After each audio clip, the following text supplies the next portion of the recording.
Hello, welcome to my channel, Edible Thoughts Makes.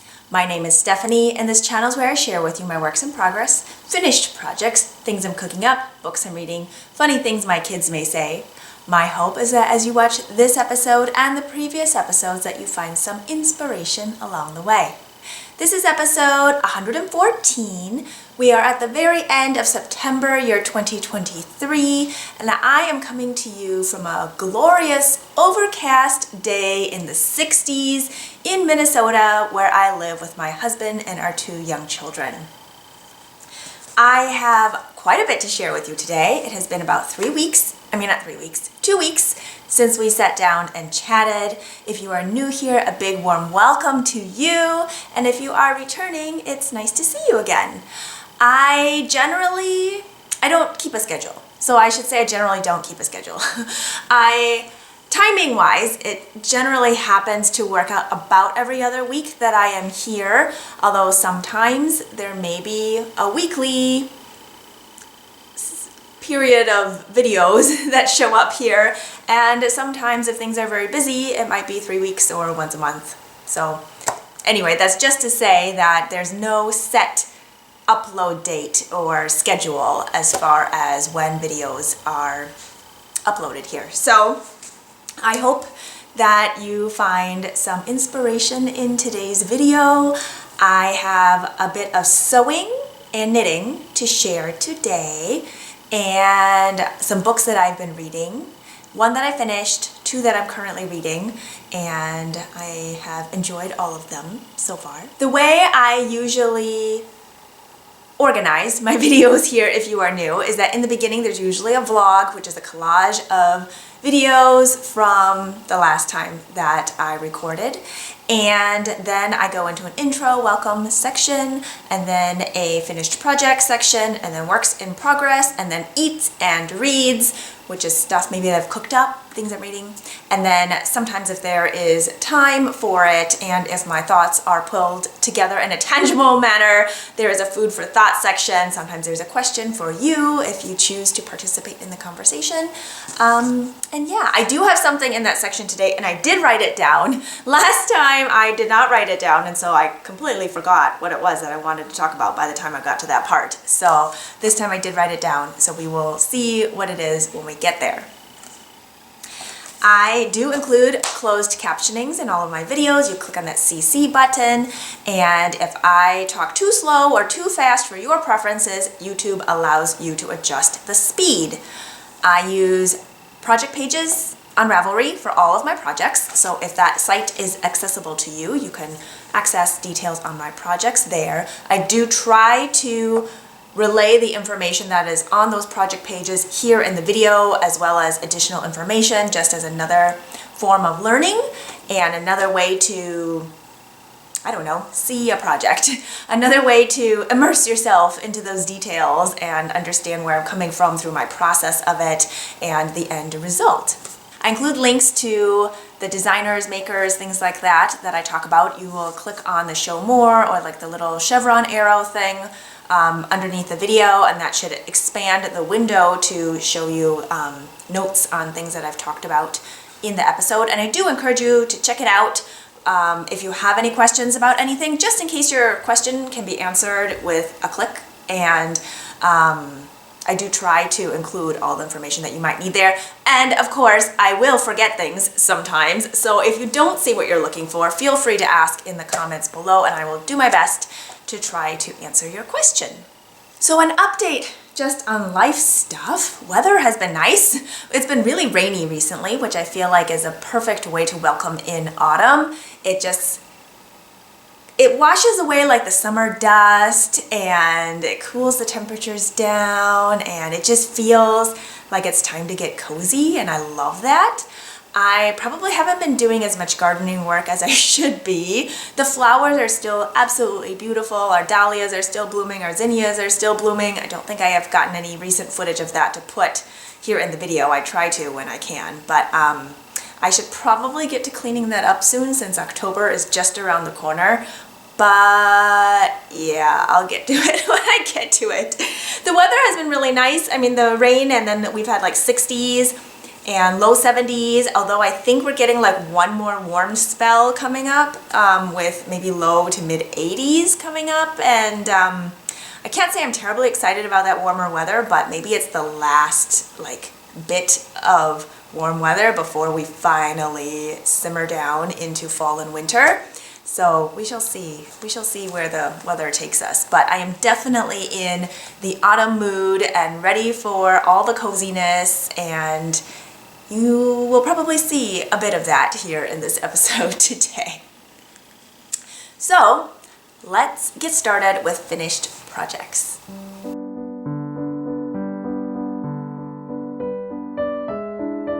The first finished project I would like to share with you today is the one that I am wearing. This beautiful plaid dress. I sewed this out of 100% brushed cotton shirting fabric, and it is so soft and so drapey and clearly perfectly autumnal. It is a bright, warm autumn, I think. And I bought this fabric from Joann's. It was their like last chance sale, so it was on sale for less than $5 a yard, and I bought 3 yards for my size, and it's a 44-inch fabric. And I figured that spending about $15, if I mess up, I don't feel as devastated. And I didn't mess up, and I feel so happy. I am so proud of myself. This dress is my mash-up of the Sew Liberated Hinterland and Metamorphic dress. I will have images of them from Sew Liberated's website here on the screen so that you can see what the dresses look like. The pattern comes in a big range of sizes. I don't know what it is off the top of my head. I sewed the second size, which gives me about 2 to 3 inches of positive ease in the chest circumference. And I feel like the skirt part is easily modifiable, and the part where the skirt and the bodice join, you can also modify that length depending on what look you are going for and what fit you are going for. And so I had discussed my modifications in the previous episode, I think, and what I did is I mashed the two dresses together because the hinterland dress has a placket that can easily be not sewn if you don't want to, but it also has bust darts in the bodice, and I don't want the bust darts and I can't figure out how to remove them. And so since I also have the metamorphic dress pattern, which is a reversible dress where one side is what I wanted, I used the bodice pattern from the metamorphic dress, and that one does not have a placket or bust darts.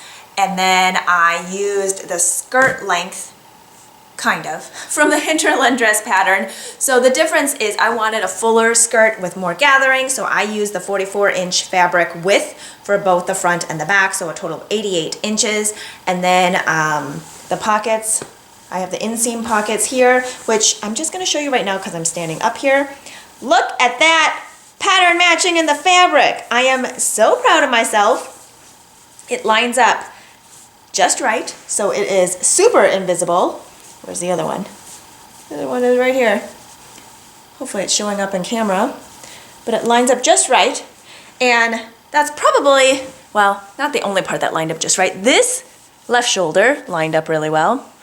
The right shoulder did not. Which is funny because the right side of the bodice, the checkering or the squares of the plaid lined up just right. But the left side didn't. And I don't know what happened. But, I mean, it's not really a big deal. I'm just pointing it out because I find it funny that, like, they reversed, like, only one side matched up on each one, but not the other. I really don't know what happened. But I'm so happy with how this turned out. This fabric is, I don't know what the weight of it is considered. Medium? I don't really know. I mean, it's not, like, heavy like canvas, but it's not light like a voile or lawn cotton fabric, so maybe it's right in the middle. I don't really know, but it's really easy to sew. It's not slippery, it doesn't catch on anything, it's not super thick, and so I found it really an enjoyable process. And because I used plaid, I was able to cut in straight lines by cutting on the line. The only tricky part is then if you're off, it's super obvious. And so, back up here. So then, did I finish saying what I used for my mashup? Oh yeah, I did. So then for the bodice on the metamorphic dress, I did lengthen it by 2.5 inches, so it wasn't as cropped. Well, it wouldn't be cropped because it's a dress, but so the bodice was lengthened. The bodice does have a slight curve on the bottom though, and I wasn't thinking about that in cutting it with the plaid, and so you can see how like it curves up like a smile here, which doesn't bother me in any way. It was just something I noticed afterwards, and I don't know if because of the plaid, if I would have decided to just cut it along the lines of the square instead of having it curve. So it's similar in the back. The back dips down slightly more than the front. So I don't know. I don't know if I would have changed anything about that. It was just an observation. I did do the bias tape instead of the facings, and I used a dark purple one here. And I realized that all of my bias tape is double fold, and so it's like much thicker. And I'm wondering if I should go buy some single fold ones, and so it isn't as thick on the edging. I don't know how it would compare. I mean, it would be less thick, but I don't know where, like wearing wise, how it'll feel or if it'll make much of a difference. I just happen to have double fold bias tape, so that's what I'm using, but I think single fold would be just fine, right? Because all the raw edges would be encased by folding it all in. Well, I'll have to see. Maybe I need to get some single fold bias tape and try it out and see what happens. But it's not too thick. I don't feel like it juts out or is like super structured in a bad way. So maybe I'll just keep using what I have. Anyway, I'm so proud of myself though. I'm gonna get really up close here so you can, it seems funny to say, so you can see my armpit. But I want you to look at this underarm and look how straight that is. Or not straight, curved. Not puckered. It's so smooth. I'm so proud of myself. I feel like that is the hardest part to do. You just have to go really slow and like make sure nothing is catching, nothing's like folded in on itself. Or not you. That's what I focus on. And with this fabric, it was just really pleasant. It was just a very pleasant process, and I really enjoyed it. The Metamorphic dress bodice, I will say, if you're planning on doing some sort of similar mashup, is that it is meant as a layering piece, the Metamorphic dress is, and so the neckline is scoopier and the armholes are deeper. And because I do plan on using these dresses as a layering piece, I want that, and so it worked out really well. So here you can see that I'm wearing it with like a white lace panel-y blouse underneath, and the depth of this armhole works really well with this blouse. I don't get like a bunch of bunchiness in there, which is really comfortable, and I feel like this neckline looks really nice with it. In fact, I have a second mashup dress. Now, oh, you know what, before I move on to that one, I'm gonna stand up here to show you the length. So this one, I cut a length between the short and the long recommendations for size 2 in the Hinterland dress, because I wanted it to just go past my knees, and so this is where it goes. So it's between the short and the long length, and which is right where I want it. I feel like this fabric being so bright and bold, I didn't want it too long, and then once it gets cold, I plan on having black leggings underneath, and when there's like too much fabric going on and it's so bright, I just felt like it might, I don't know if it'll get staticky, but I just didn't want it to be too long, like too much. It's very exciting and I like it, and I kind of had this debate in my head. I'm like, it's gonna really stand out. I'm really gonna stand out. I don't know if I want to stand out, but you know what? I really like this dress. It's so comfortable, and I'm going to have so much fun with it, and if I stand out, so be it. I think this could also look really nice with a jean jacket over it, and I'm going to, you know what? No, I'll get to that part later. I have a sweater that I finished, and it's going to go over this, but you know what? I'll show you the other dress first, and then we'll get into that sweater. I'm not going to put the other dress on because I think I might wear it the next time we talk, because I finished my trestle tee, which is a test knit for Tiff Nealon, and that tee comes out mid-October. And so hopefully the timing works out where then I can wear that one and talk about it the next time we sit down and chat. And I plan on wearing it with this next dress that I'm about to show you. So this is another mashup, and I love this one so much. This one I did do the long length. The patterning in the fabric is much more subtle, so I felt like it being longer is just fine. And I used a maroon bias tape. This one's also a double fold one. And this herringbone fabric is so pretty. I also bought this during Joann's Last Chance sale. It was also less than $5 a yard, and I think it's called autumnal brown brushed cotton shirting or something like that. And this one also has the inseam pockets. This one I didn't really have to worry about pattern matching. It's just directional fabric, that's it. And it's fun because this fabric also doesn't have a wrong side, which is good to know in case I decide to sew another Metamorphic dress maybe that has one of these fabrics underneath, although I don't know if it'll be too thick. Because the Metamorphic dress is a reversible dress, it's double layered, and one side does peek through the other side, and so I was thinking, you know, keeping this in mind, this doesn't have a wrong side, but yeah, maybe it'll be too thick. Anyway, tangent. So I'm so happy with how this turned out as well. Again, I have no puckering in the underarm sections. It is very smooth. I have no places where it's like folded on itself. And that just makes me so happy. I'm so happy with it. The inside, since I can't show you the inside on the one that I'm wearing, I'll show you the inside on the other one. So my raw edges are all serged, so there are no raw edges anywhere. I did not cut off the selvage edge, I just kind of factored in my seam allowance past it. And so I didn't have to serge those edges. I always serge my pockets so that, again, there's no raw edges and there's just less threads everywhere. And then the bottom hem is folded up, and the side seams of the bodice also are serged. So again, yes, there are no raw edges anywhere. It should wash really well and be really sturdy, and nothing should be falling apart anywhere. What else? I don't know if there's much else to show you. I'm very proud of my top stitching. I find it's very tidy. And I think a lot of it just comes with practice and being slow on the machine, because it's so easy for the machine to go out of control where you're like, whoops, like now you have to seam it back, and that takes a lot of time. But worth it, right? Because, you know, to get the finish that I'm looking for, sometimes it's important to take those extra steps. And yeah, I'm really happy with how it turned out. And I guess with each dress, I'm practicing the bias tape 3 times between the neckline and the 2 armholes. And so this is my 3rd dress, 4th dress. Well, the first one I did the facings as called for in the pattern.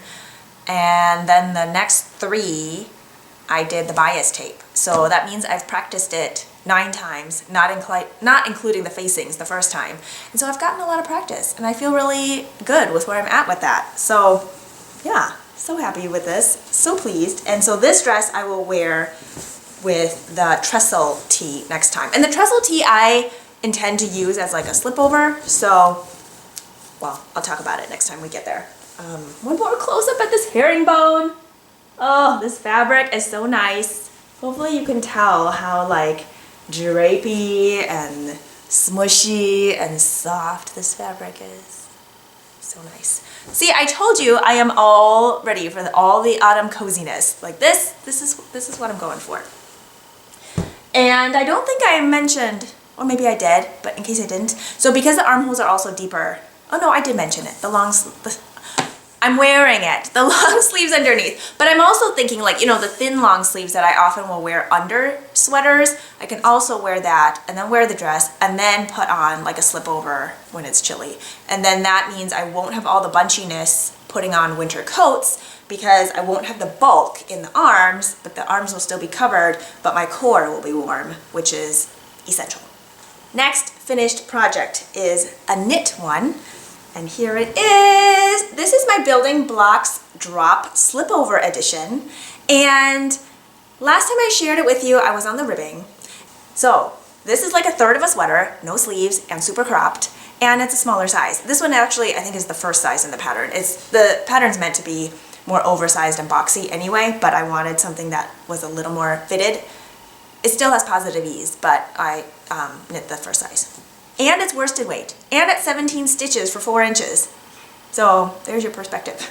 Let me get out my notes on this project. And you know what? I'm not sure how it's gonna go over all of this, but I'm going to try it and see. And there may be some loose ends sticking out because I think I got most of them, but with bottom up construction, there tends to be a lot more loose ends than top down construction sweaters, I have noticed. Okay, oh, okay, we're good. It fits very well. Okay, maybe I will stand up a little, but you know what? Something always gets cut off, so that's, and then if I stand up here, oh, you don't see anything. Okay, maybe we'll just do this like half. Okay, my knees can't take that. So this is the Building Blocks Drop Slipover by designer Amy Scher. I've knit many patterns by Amy, and I just love them. And I think I went on and on about it last time, so if you missed that episode, maybe go back to it. This is the size A for a finished circumference of 38.5 inches, which gives me about 6 inches of positive ease. Now I mix and matched some sizing because I was looking for a certain fit. So though I cast it on for a size A, I did a pretty dramatic crop. And then for the armholes, I went to the size C because I planned on using this as a layering piece. And in her pattern, even though the body is boxy, the sleeves are more fitted. And I didn't, well, I wasn't going to knit sleeves, but I also didn't want it fitted at all. So I did size C for the armhole depth, and the needles I used were US 8, 5mm for the main stockinette fabric, and then a US 6, which is a 4mm for all of the ribbing. And the yarn I used is Purl Soho's Hedgerow Base. It is a new to me base, 243 yards for 100 grams. This colorway is Gray Ember, and it's 93% merino, 3.5% cashmere, 3.5% mulberry silk. And I used a total of 167 grams, and this turned out exactly the way I envisioned. I'm so happy with it. So I wanted the cast on edge, again this is knit bottom up, to be right at my belly button. So measuring some other cropped sweaters that I had, I could kind of guess about how long I wanted the body to be before I split for the front and back.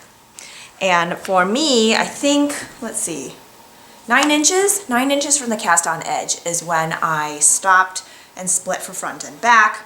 I followed all the pattern as written and just sized up to a size C so that I could have a deep enough armhole for the fit that I wanted. And yeah, I don't think there is much else to say about that, but I am so happy with how it turned out. I would love another one. This one is this colorway, Gray Ember. I feel like this is like a medium gray, and there's all these tweedy specks in it that are like cream and brown and black, but I do feel like this gray leans cooler. There are some, I thought there were some bluish flecks in here too. Maybe bluish gray. I'm not sure if they'll show up on camera here. But this fabric blocked out really nicely. I would not say it's a very smooth fabric. I feel like there's a good texture to it, and I always planned on having it as a layering piece, not next to skin. So it doesn't bother my neck at all, which I feel like is generally a more sensitive area. But for somebody who might be really sensitive, I probably wouldn't recommend this as a next to skin fabric. To each their own. It is very subjective. So I'm just generalizing that this is not like your superwash 100% merino. Because the yarns are slightly thick and thin and it's a toothier yarn, it really blends together for a cohesive fabric, and I love that about this. I think it just really came out nicely. The shoulder here has a seam. It's a 3-needle bind off on the inside. And I had debated for the next one that I make if I would do that, or if I would graft, oh, there's an end, or if I would graft the two together. Although I kind of like that detail, that shoulder seam detail. I'm not sure. I think if you were going to knit sleeves, it would add good structure and strength in the shoulders there. But since I knew that I wasn't going to knit sleeves, I think I could go either way. So, I don't know. We shall see. All right, I think I have to take that off. It is going to be too warm. The next finished project to share with you are a pair of socks. Let me get my information out on that. These socks, I think I shared last time. Yeah, I'm pretty sure I did. It is a September Sock Squad colorway by the Farmer's Daughter Fibers. And here is the sticker, because I don't have the calendar on me right now. The colorway was Milkweed. And I knit a modified version of the Blueberry Waffle Socks by Sandy Turner. It is a free pattern for DK weight socks. And the pattern recommends bigger needles than I used and more cast on stitches. It is a very cushy fabric because it's textured, and I feel like you can play around with it as long as you have a stitch count that is divisible by 8, because it's an 8 stitch pattern repeat.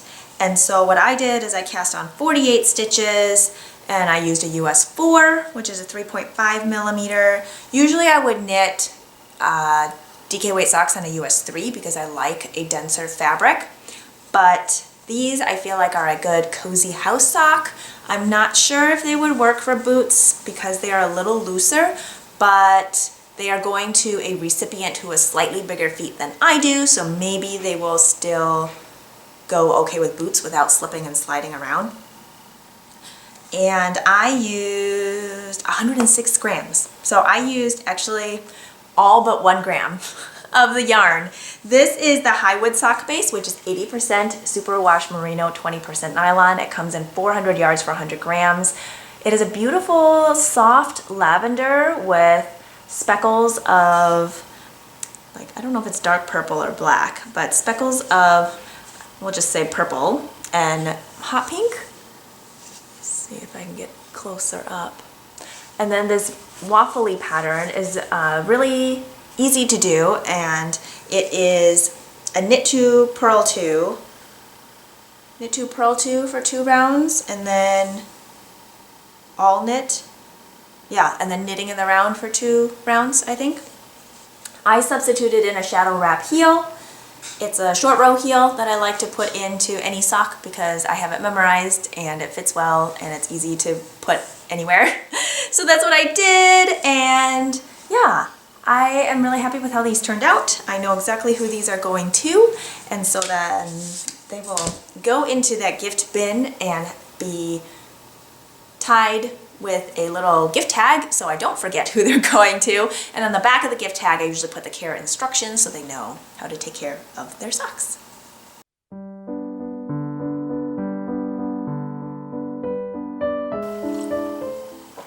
I have a ginger tea today. It tastes so good. So we are going on to the works in progress section now. While we're talking about socks, we'll just keep going on socks. I have the next pair of socks here housed in a project bag that I sewed up, I think, a few years ago. It is, of course, perfectly autumnal because 'tis the season, and there are hot beverages all over it, pumpkin spice, if you will. There are leaves and donuts, and I love this bag. So, in this project bag, I have socks that I cast on for Denise of Earth Tones Girls knit along. I will put the hashtag here on the screen, and this is a knit along I believe she's had going on, this might be the 6th year. I started participating in 2019, so I started knitting socks August of 2019, and this knit along runs from mid-September to mid-November, and I have participated every year since I started knitting socks. And if you want to know details as far as the rules or anything like that goes, I would refer you to go look at Denise's Instagram. Otherwise, I don't know if I think she's talked about it on YouTube as well. You can go check out her YouTube channel. So the yarn that I'm using is by the dyer Mitchell's Creations. And this is her sock base that is a 75-25 superwash merino nylon. So it's a lightweight fingering at 463 yards for 100 grams. The colorway is called Sunset Trails, and this yarn was gifted to me by my friend Beth. And I will show you what I have so far. I like to knit my socks 2 at a time in tandem. That way the gauge stays the same throughout, and then when I've finished one, I don't feel like I'm starting over and knitting another one exactly the same. Then I can knit, 2 cuffs at one time, and then they're always kind of playing catch up with each other. It just works really well for me. I will say, if you are trying to be economical with the number of needles you have, it's probably not the most economical way to do it because you need 2 needles. But I don't like knitting my socks 2 at a time on the same needle. It just doesn't feel good for me, and so I don't do that. Here is the yarn all caked up. It is a very, very vibrant orange with shades of yellow, orange, and brown. It is very autumnal. I feel like that's the word of the episode.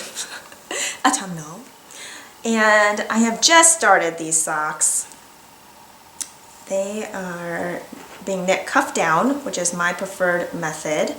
And I have 2 cuffs done. Let's see, oops, tangled up here. Here we go. So I did a knit 2, purl 2.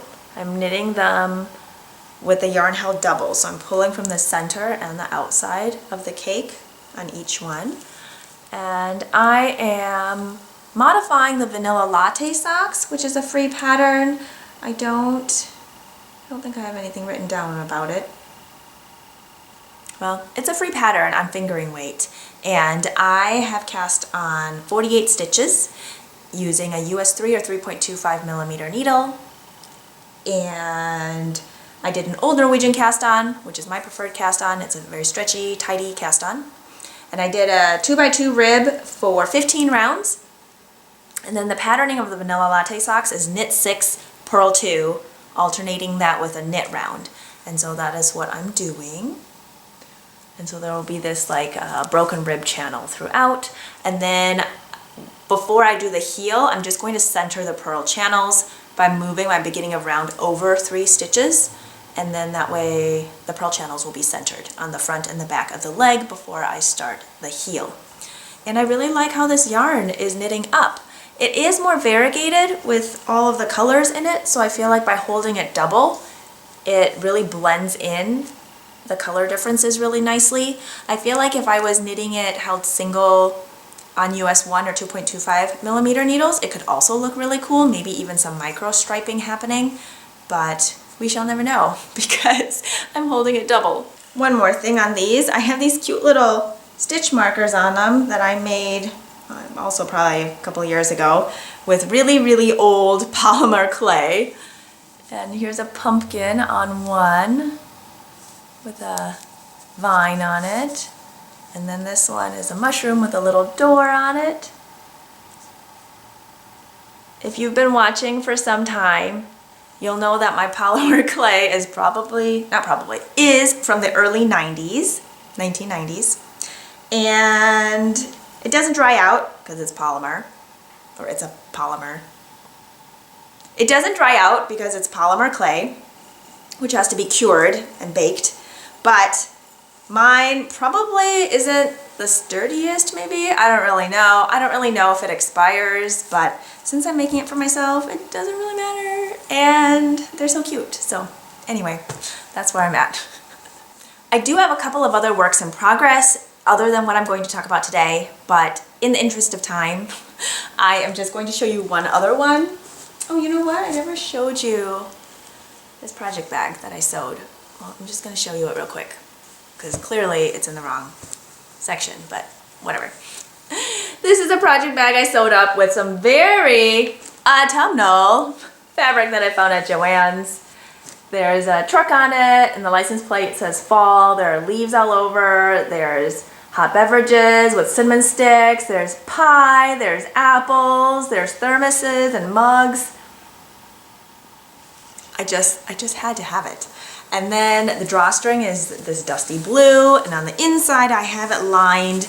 I think I've had this fabric for some time. I think it's marketed as leaves, but honestly it looks like stockinette and leaves, which is perfect. And then I have this green canvas inside for pockets. Yeah, I love it. It's so pretty, and it was housing my building blocks drop, and then I finished it, so it will house another project soon, I am sure. The next project I want to share with you is a sweater I have been wanting to cast on for some time. I cannot remember when it first came out, but then it was republished independently, and every time I saw it, I just kept thinking, oh, I really want to make that. So it is the Stratified Sweater by Tiff Nealon. I'll put up a photo from her Ravelry project page, a screenshot here on the screen so you can see what it looks like. I have cast on for size 2, which is a finished circumference of 36 inches, which gives me 4 inches of positive ease. Her recommendation is 2 to 5 inches of positive ease. The gauge is 18 stitches for 4 inches of stockinette on US 8 5mm needles. And I am using Purl Soho's linen quill held double. And I've knit with this yarn held double before. Here's the tag, and I know that I get 18 stitches, and so that's what I'm doing.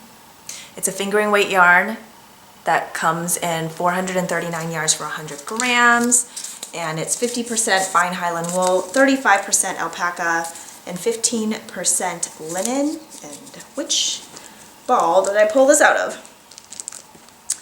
So I may be using more colors than called for in the pattern. Pattern says I think 5 colors, but because I'm using all yarns remaining from previous projects, I may or may not have enough yardage for each one. I think I should, but I don't know. We'll see where it goes. And it kind of depends on how cropped I end up wanting it if I decide I want it to be a layering piece or if I want it to be a standalone sweater that I just wear with jeans. I haven't quite figured that out yet, but because it's top down, I have time to figure that out. So here is my start. Let's see, where are we? Here's the start of it. Now I did the collar a little differently because the original neckline is very wide and there's a very little amount of ribbing on the collar, and I prefer it to be brought in a little closer, so I quadrupled the length of the ribbing. So I did the same number of cast on stitches as called for in the pattern, but I quadrupled the length of the ribbing, folded wrong sides together, knit to the cast on edge, and created this fold over neckband. I still did the ribbing as called for in the pattern. It is a paid for pattern, so I'm not giving out any additional information that would give away stuff from the pattern. I'm just adding to the pattern. So yeah, so I did that, and then I continued. It is raglan shaping, so you'll see how these increases. I don't know if it'll show up very well. This yarn is heathered, which I love, but it also means the stitch definition isn't always as pronounced. But the colorways I have used so far are Juniper Green, which is this beautiful heathered dark forest green. And then we go into Peach Stone, which is like a color shifting neutral, really. In some lights it looks more brown, in some lights it looks more gray, and some lights it actually even looks slightly purple, so it's a pretty cool color. And then we've got Raw Sienna, which is raw sienna. It's like a yellowy brown. And then we've got, I think, Purple Smoke. Is that what it's called? Purple Smoke? Which is like a bluey lavender color. Bluey, gray lavender color. So that's where I'm at. And I have on here Stitch Markers and Progress Keepers by Reshma of Hello Lavender. This one is from her Affirmations collection. It says I Matter, and it has flowers on it.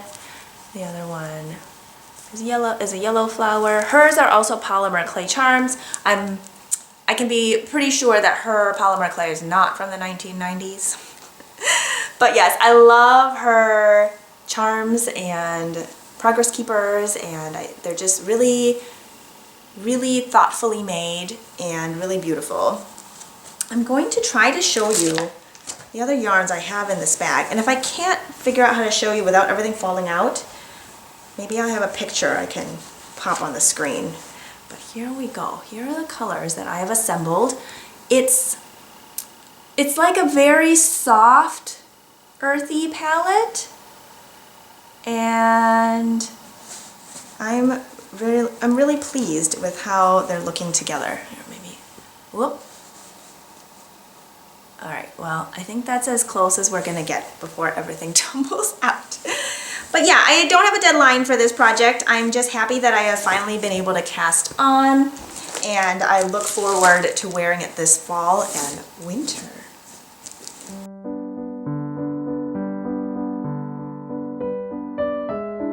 On to the Eats and Reads section.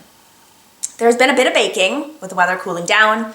In the vlog section, hopefully I'll have inserted some footage from some of the breads that I made. I made a really yummy focaccia. It had grapes on it and caramelized onions, and it was so good. I love like sweet and savory combinations. And then I had also baked a pull-apart bread that was savory, and it had, I think, a few different cheeses in it. I can't remember if I had green onions in there or not. I feel like I did. I think I also used everything but the bagel seasoning and mustard. Both of the recipes came from the Bread Toast Crumbs cookbook. I'll put a picture of that cookbook here on the screen. But because I maybe didn't have all the ingredients, I subbed things in, which I always do because it's just the flavor profile that you are experimenting with. So that's what I did, and it was so good. So good. Okay, on to books. I finished Fourth Wing. There should be a picture of the cover here. And here's what I have to say. I enjoyed it. I did enjoy the read. I thought it was good. I will read the next book as it comes out. I Googled it, and I think it's not just a duology. It's going to be a whole series. And what I will say is I feel like there was way more hype than it needed well, I don't know if it needed or not needed, but it was definitely hyped, and I don't personally think it was as like, it's not like the greatest fantasy book of all time for me, okay? But I still enjoyed it. That being said, I still enjoyed it. Looked it up, and it's not young adult, which I don't think I feel like it's definitely adult, not young adult. There are definitely very graphic scenes in there that I wasn't expecting. I think partially because I thought I was picking up a young adult fantasy book, and it was not. So it's fine. I still, again, like I said, I really enjoyed it. I will read the next book as it comes out, whenever it comes out. If you are unfamiliar with the book, the main character is a 20-year-old who goes off to this war college, has to bond with a dragon. There's a bit of violence in it. There's romance. There's magic. I said dragons. There's dragons.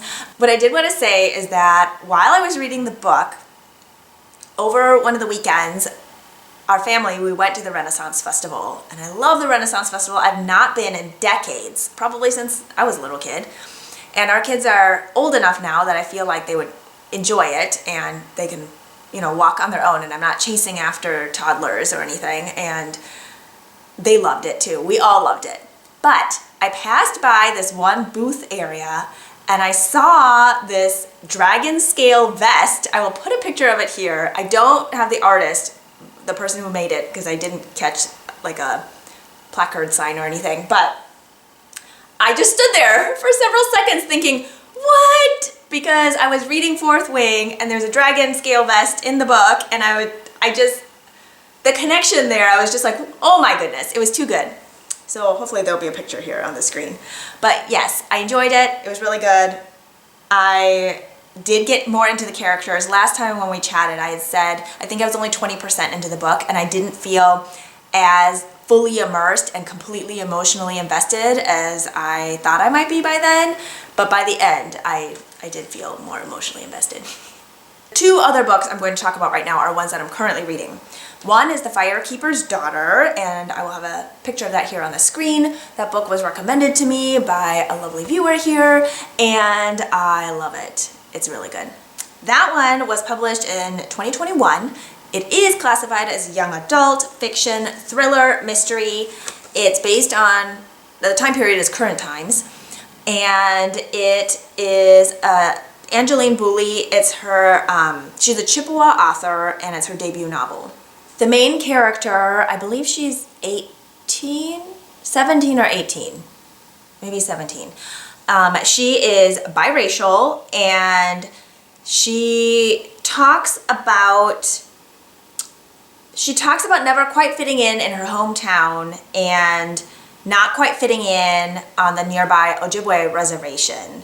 And when there's tragedy that strikes in her community, personal tragedy and like the greater community tragedy, she's figuring a lot of this stuff out related to who she is, how she identifies, where her place is, what her responsibilities are, and I really like it. I'm emotionally invested. I like the side characters. I feel like they're built up in a way that you feel like you're getting to know them, and I like the writing style. I feel like the action is well paced, and I like the descriptive language, and it's resonating with me. So this book, is it the first? I can't remember if it's a duology, and I will read that also, but I can't remember if it's a duology or if it's like a book on its own. What do you call it? Standalone book. But I am enjoying it. I am enjoying this read, and I will let you know maybe how I feel when I'm done with it next time. Another book that I am currently reading is Her Radiant Curse, and that's by Elizabeth Lim. It was just published like I think a week or so ago, and I had put a hold on it from our library before it was released because you could do that. And then it got to be my turn a lot sooner than if I waited to put a hold on it. So this is an origin story for a side character from her Six Crimson Cranes duology. And I love it. This is young adult fantasy. There is some romance, there is mythology, there are dragons, there's retelling of Asian folklore, and I love Elizabeth Lim's way of storytelling. Everything connects, and it's so fun because it isn't like hit over your head connecting. Like, it's not repeated so many times. It's just kind of like in there, and you catch it or you don't. And it just adds so much more depth to the story, and I love how it all connects together. It's so much so that I want to go back and read the 6 Crimson Cranes duology to catch those bits and parts that go into this story, as well as the other 2 books that is the Blood of Stars duology. That connects into it as well, just like different time periods of this intricate story that she has woven, and I love it. I love it. So good.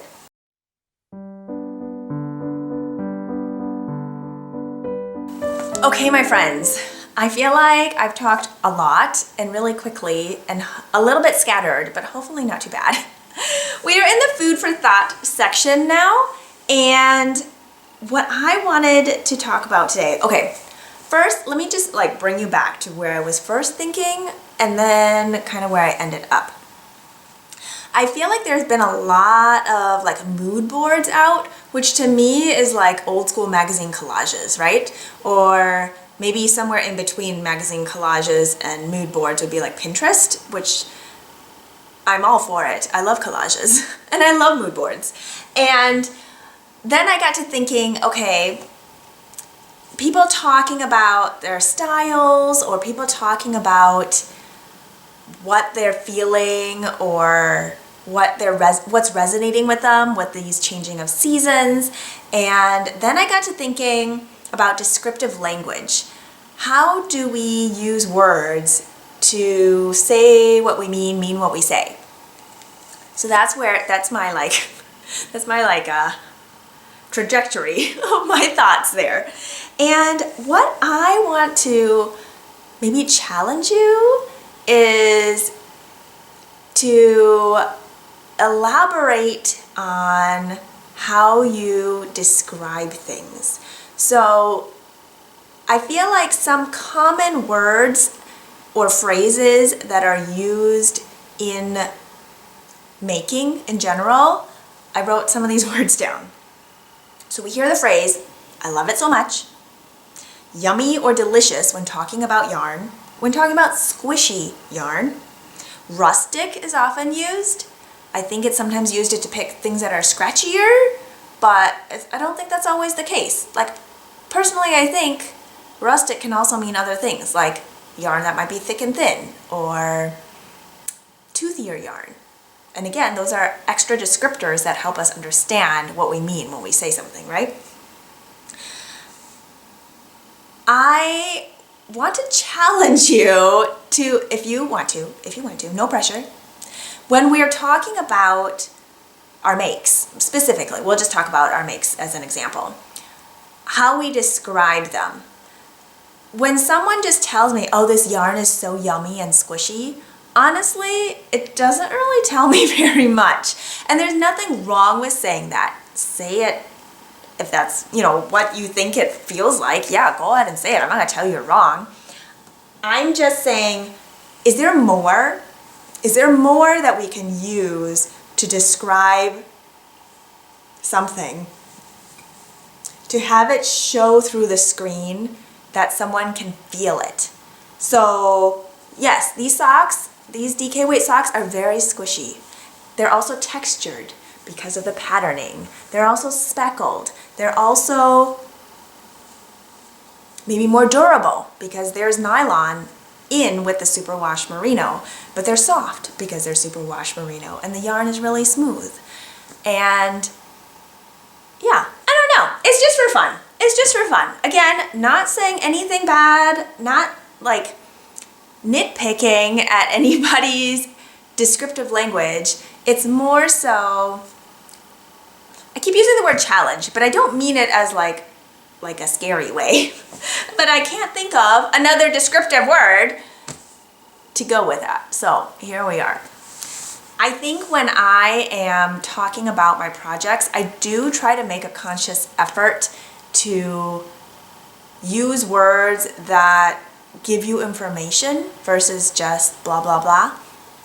And hopefully make your time worthwhile listening and watching and reading about the stuff that I'm talking about. And yeah, it's just something kind of fun. We were talking to our kids at dinner one day, talking about emotions and how people talk about if they're happy, they're sad, they're mad, but there are so many different emotions out there and so many different words that can better depict how we're feeling and therefore help us communicate with others how we are feeling. And so we played that alphabet game. Maybe some of you are aware of this alphabet game, maybe on road trips. But you go through the alphabet and each person, well, there's different variations on the rules, but each person says a word that starts with that letter. And so we did it based on feelings and emotions. And so starting with A, everybody goes around the table and says an emotion or feeling that starts with the letter A. Angry, anxious, you know, the list goes on and on. And we just kind of go through the alphabet. And if you get stuck, we just pass. It's not really a big deal. But maybe that's a game you want to play with yourself or with your kids or with a friend. Yeah. So I think that's all I've got for you today. And hopefully that gives you a little bit of something to think about. I hope you are doing well. I hope you are taking good care of yourselves, your loved ones, and your neighbors. Cheers to being creative. And I will talk to you next time. Take care.